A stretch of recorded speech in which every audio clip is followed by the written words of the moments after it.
Okay, so this lecture is called Adult Sexual Behaviors, and it is, well, it would encapsulate a lot of what the average adult does in their lifespan, and make sure we have some similar nomenclature with respect to the kinds of sexual behaviors adults engage in.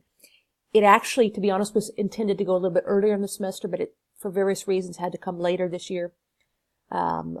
We have been talking about sexual problems and sex therapy, but let's for a second take a sideline and think about what are typical behaviors that people do. We can even use the word normal.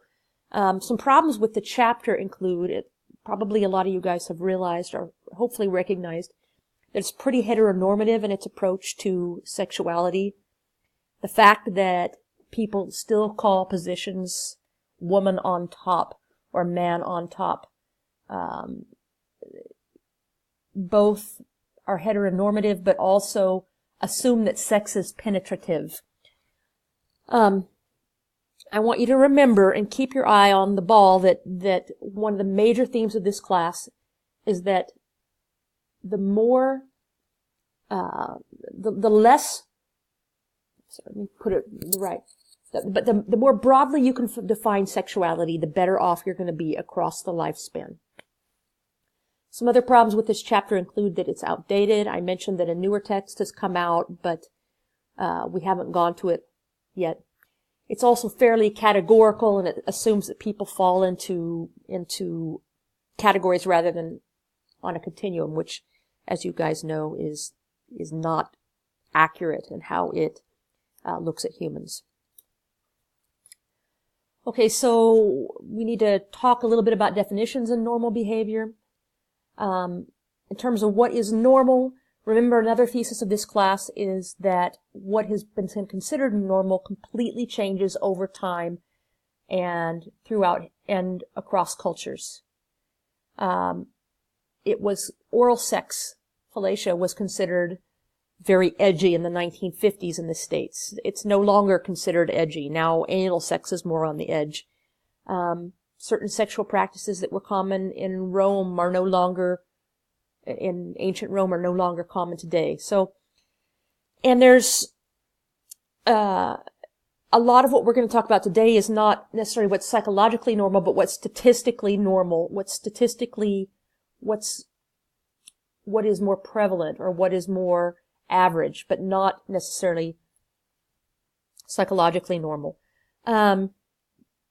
I think it's important to recognize that most psychologists and sexologists recognize that there is a range of behaviors that we think of as being normal. It's not just one or two things, but it's a whole range of behaviors. So if you think about what normal is, how do you think of that? Do you have, if I ask students to define what normal is, sometimes they'll say something about you don't do any damage to the person. Some people will say you don't do any lasting damage to the person, if you consider that there are some kinds of sexuality that do some damage and intentionally do damage. Some other people will talk about whether it interferes with daily life. So what's not normal is something that makes you miss work or causes problems in your relationship. I'm just going to give you my clinical opinion that I don't see almost anything as abnormal. There's even things, and I reserve the right, and I think we all have the right to reserve the right to find certain things gross and disgusting and unpalatable. That's very different than saying, I see this as abnormal or sick or wrong. And so when we're looking at what's normal or abnormal, I also want to call to attention that something that we're going to be seeing, you're going to be seeing some stuff about BDSM this week, but this notion of, okay, so what if you harm somebody? What if the harm is consensual? Do we even have to take harm out of our definition of normal? And for the most part, most psychologists do, as long as the harm is consensual and not lasting. Behind this chapter and behind hopefully the way I teach this class is the sex positive movement. And I know to some extent I've covered this already.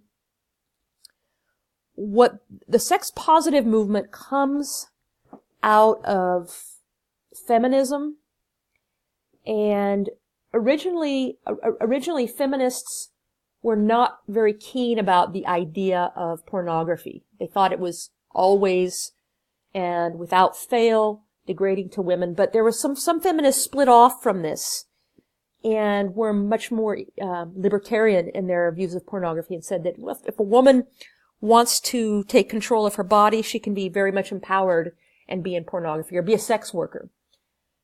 This gave rise to the sex positive movement. And the sex positive movement attempts to decouple morality from sexuality. We've briefly covered this before. And there's no views about morality of particular behaviors or identities.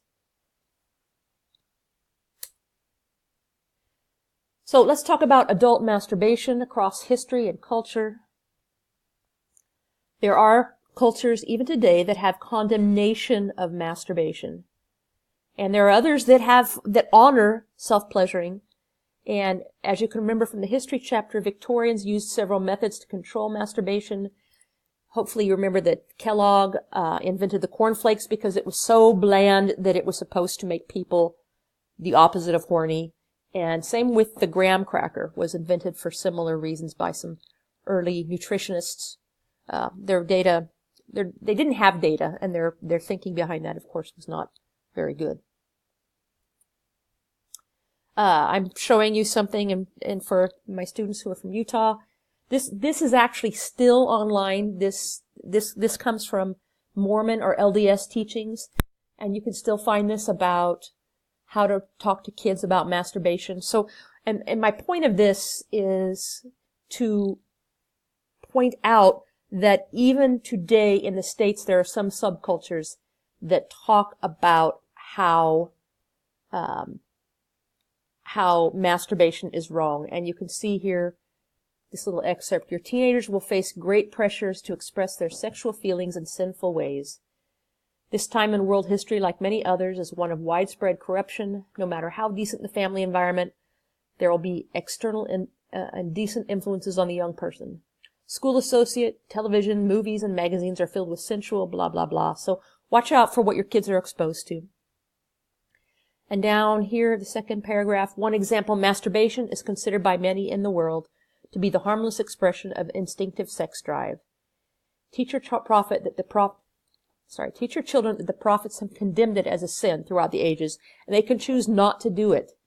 I actually know Mormon men my age who, when they went on their missions, they were instructed to tie their hands up at night so they wouldn't masturbate. So even today in modern cultures, there are some subcultures that believe that masturbation is wrong. Some data about masturbation is men are more likely to begin masturbating before their sexual debut, and women are more likely after. As we've talked about this in class, that most heterosexual boys go into their first sexual experience having far more knowledge about their own bodies and what they like than the girls or the young women. Men usually report that they masturbate 2 to 3 times more than women. Women are more varied in terms of how they masturbate than men. Most men, like 90-something%, they just, to use the vernacular, jerk off. They just use a hand to stimulate their penis. There are some masturbation devices these days for men, and there's some homemade ones, but many, many men just think their hand is good enough. But a lot of women, about 20%, will report inserting something, and a very large number, I don't have the data in front of me, but something like 40% of women have or regularly use a vibrator. Functions of masturbation, of course, pleasure, variety, learning about the body. Some people masturbate when they don't have a sex partner as an outlet. A lot of people say they masturbate right before they go to sleep because the endorphin rush it's a kind of sleeping pill. It's natural sleep medicine. But so long-term adolescent masturbation is related to greater satisfaction in marital sex. And also masturbation, as I mentioned in the last lecture, it may be prescribed by sex therapists. It's very, very common for sex therapists to say, hey, go try this at home, see what you think. and find out what you like as a way to be able to talk to your partner about what you like. I already mentioned this. Sex toys often use. Okay, here's the percentage here. Over 50% of women regularly use a vibrator. It's pretty high. For the woman who's never had an orgasm, it's the most foolproof method. I'm trying to think whether to tell you a story or not, but I think I'm not going to tell it to you. Just some examples of. This is the Hitachi Magic Wand here. It's the original. It's the most used. Still around, and it's often advertised as a massager. You can use it for massage, but very frequently, if a woman asks for it for her birthday, she wants to massage her clitoris. This one here is a plug-in vibrator. And that's usually, the plug-in vibrators are the one that have the most power. The ones here on the right, they have their battery power. They usually have a little bit less power, but they're good for people who like to go camping or won't be near an outlet. Or maybe your vibrator just isn't in sync with your European charger. Some women and men use dildos, and I'm just pointing out here there are some dildos that look human, and others that don't, and they come in all sorts of shapes and sizes. Here's one. I have not seen this for sale recently, but in the 70s and 80s, this was a feminist answer to, there were some lesbian feminists who said, I don't want a dildo that looks like a penis. I don't desire a penis, and so they created this one that's a nice little porpoise, but I don't know if it had a name, but I just remember it was around 20 years ago or so. So let's talk about sex positions. And as you'll see, this is a particular part of the chapter I think is very heteronormative in a way that's really irritates me. So it talks about sexual intercourse, and it talks about woman on top, missionary, man behind, and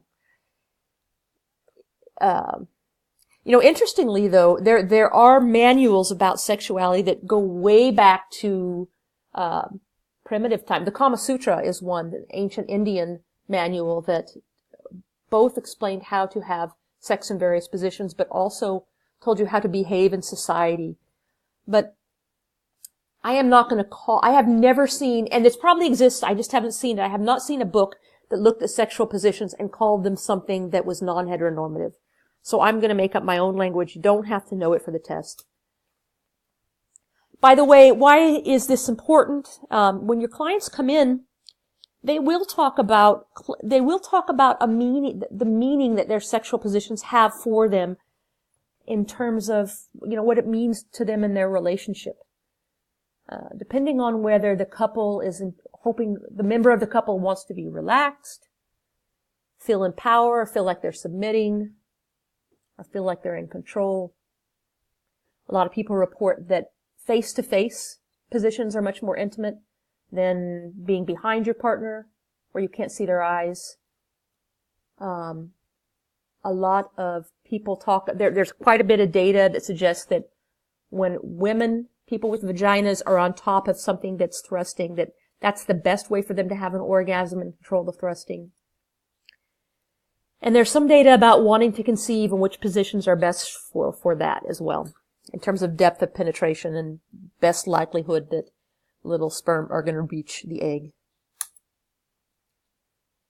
So here's a case example, and then I'll take a quick break from this particular video. We'll move on to the next one. But this is somebody that I had in my office, or it's like somebody I had in my office. It's an Australian male and Danish female heterosexual couple. And he moved to Denmark, and their role suddenly changed. When he moved here, he was a highly educated person, but when he moved here to Denmark, he was suddenly dependent on his female partner for everything, including the language, her income, trying to find a job. You guys know what it's like the first time you go into a grocery store in Denmark if you're a native English speaker. You don't know what the heck you're doing. And he was just completely dependent on her. He did not like that feeling, and she didn't like it either. She didn't